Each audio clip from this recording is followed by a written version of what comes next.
আমরা ওষুধ ডেলিভারি দেই, মানুষের ইমার্জেন্সির সময় আমাদের যেতে হয়।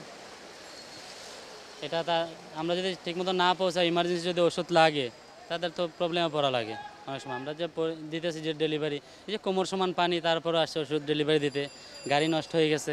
এই তো আসর নামাজ পড়ে আসলাম, এখন মাগরিব নামাজ পড়বো। এখন ভাবতেছি, এখন আসতেছি, এখানে পানি মনে করেন ইয়াতে লাগছে, পায়জামা লাগছে, পাঞ্জাবিতে লাগছে। এখন এই পানি তো আর পবিত্র না, আমার কাপড় পবিত্র নষ্ট হয়েছে। এখন আমি চিন্তা করতেছি কীভাবে মাগরিব নামাজ পড়বো। আবার এখানে আসতে যাইতে আমার যাওয়া আসার অসুবিধা হচ্ছে। মনে করেন সকালে দুপুরে একবার গেলাম, এখন আবার যাইতে হচ্ছে, কাজের প্রয়োজন যাইতে হবে, আসতে হবে। কিন্তু এরকম যদি পরিবেশ থাকে তাহলে তো আমাদের জন্য অসুবিধা। এটা একটু কর্তৃপক্ষের এটা একটু দেখা উচিত, কারণ এখানে অনেক অসুস্থ রোগীরা আসেন, যারা বয়স্ক আছেন, এই যে আমার বাবা, ওনাদের একটু চলাফেরা অনেক কঠিন, যেটা আমরা পারি ওনাদের জন্য একটু কষ্টকর হয়।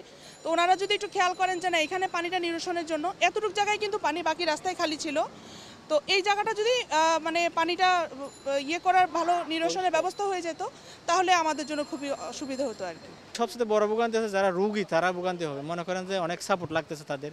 এখন একটা যদি মনে করেন একটা ইমার্জেন্সি কেস, এখান থেকে রেফার করে অন্য জায়গায় নেওয়া লাগতেছে, শিফট করা লাগবে, তখন কি করবে?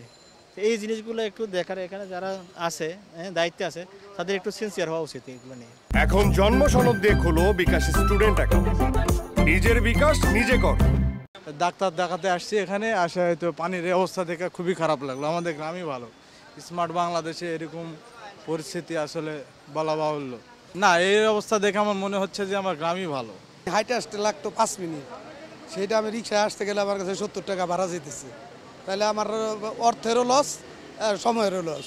বেশি মানে নিতেছি মামা, আমাদের কষ্ট বেশি, পানিটা চলে না, আমাদের গাতা গুতা পরে যাইতে হয়, দেয় না রই না, রিক্সের ঘুরে যাইতে হয় মামা, বুঝছেন? এই কারণে ভাড়াটা বেশি। হয়তো আমিও বেতা পাইতারি, প্যাসেঞ্জারের বেতা হইতে, গাড়িও তো আপনার হয়তো অ্যাক্সিডেন্ট হইতে পারে। আমার তো ওই কক্সবাজার যাওয়ার টাকা হয় না। আমার এখানে এগুলো দেখে আমার শখ মিটে গেছে। এখানে মানুষের মুখে শুনি অনেক কক্সবাজার এরকম পানি, এখানে ওইরকম পানি। আমার তো যাওয়ার কোনো প্রয়োজন হয় না।